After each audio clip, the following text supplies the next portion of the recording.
அரவக்குறிச்சிலே நாங்கள் பார்த்தோம். 2019 அரவக்குறிச்சி இடைத்தேர்தலையே இந்த பட்டி ஃபார்ம்லாம் நாங்கள் பார்த்தோம். ஊரில் மக்களே இருக்க மாட்டாங்க. மக்களை எல்லாம் கொண்டு போய் ஆட்டு மந்தைங்களை போட்டு அடைச்சி விலை பேசி கிஃப்ட் கொடுத்து காசு கொடுத்து அந்த மக்களை இழிவுபடுத்தக்கூடிய எல்லா வேலையும் திமுக செஞ்சிருச்சு. இது எல்லாத்தையும் அங்கே அட்ரஸ் பண்ணுவார்.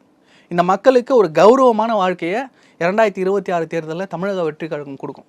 இந்த தேர்தலில் முடிஞ்ச ஆட்சி அமைச்சாங்க அப்படின்னா அவருடைய எல்லா பிரச்சனைகளும் தீரும். நீங்கள் கரண்ட் அப்படின்றது ஒரு பேசிக் பதர். நீங்கள் நம்ம கொங்கு மண்டலம் அதிமுக ஸ்ட்ராங் அப்படின்னு சொல்கிறத விட அந்த இடத்துல தொழில் வந்து ரொம்ப ஸ்ட்ராங். நீங்கள் ஏற்றுமதியை நம்பி நிறைய தொழில்கள் நடந்துகிட்ருக்கோம். நம்ம இங்கே நினச்சிட்டு இங்கே ஒரு 2 bedroom ஃப்ளாட் இருந்ததுன்னா என்ன ஒரு ஆஃபீஸ் போடுவோம், இல்லை ஒரு ஐடி கம்பெனி வரும், அந்த மாதிரி இருக்கும். அங்கெல்லாம் ஒரு சின்னதாக அந்த இடம் இருந்ததுன்னா அது ஒரு ஃபேக்ட்ரியாக ரன் ஆகும். அங்கேருந்து உற்பத்திகள் மேலை நாடுகளுக்கு போகும். அந்த மாதிரி ஒரு தெருவிலையும் 10 ஃபேக்ட்ரிஸ் இருக்கும். இவ்வளவு பெரிய தொழில் இருக்கக்கூடிய நகரத்தில் இந்த கரண்ட் பில் உயர்வு இருக்கு இல்லையா, மின்சார கட்டண உயர்வு அவங்க கழுத்தை நெரிச்சிருச்சு. 2022 இடைத்தேர்தல் பிரச்சாரத்தில் நாங்கள் இருக்கோம். நான் காமிஷனெல்லாம் பேசிகிட்டு இருக்கோம்.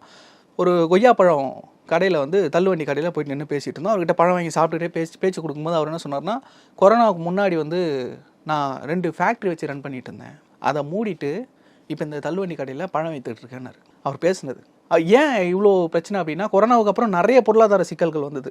நாங்கள் ஆட்சிக்கு வந்துட்டோம் அப்படின்னா கரண்ட் பில்லை குறைச்சிருவோம், உங்களுக்கு வந்து இறக்குமதி வரியெல்லாம் குறைச்சிருவோம், உங்களுக்கு ஏற்றுமதிக்கு நிறைய வழிவகை பண்ணி கொடுப்போம், உங்கள் தொழிலெல்லாம் வந்து நாங்கள் முன்னேற்றி கொடுப்போம் அப்படின்னு சொல்லிட்டு பல்லாயிரக்கணக்கான தொழிற்சாலைகள் திமுக ஆட்சிக்கு வந்ததுக்கப்புறம் மூடப்பட்டிருக்கு.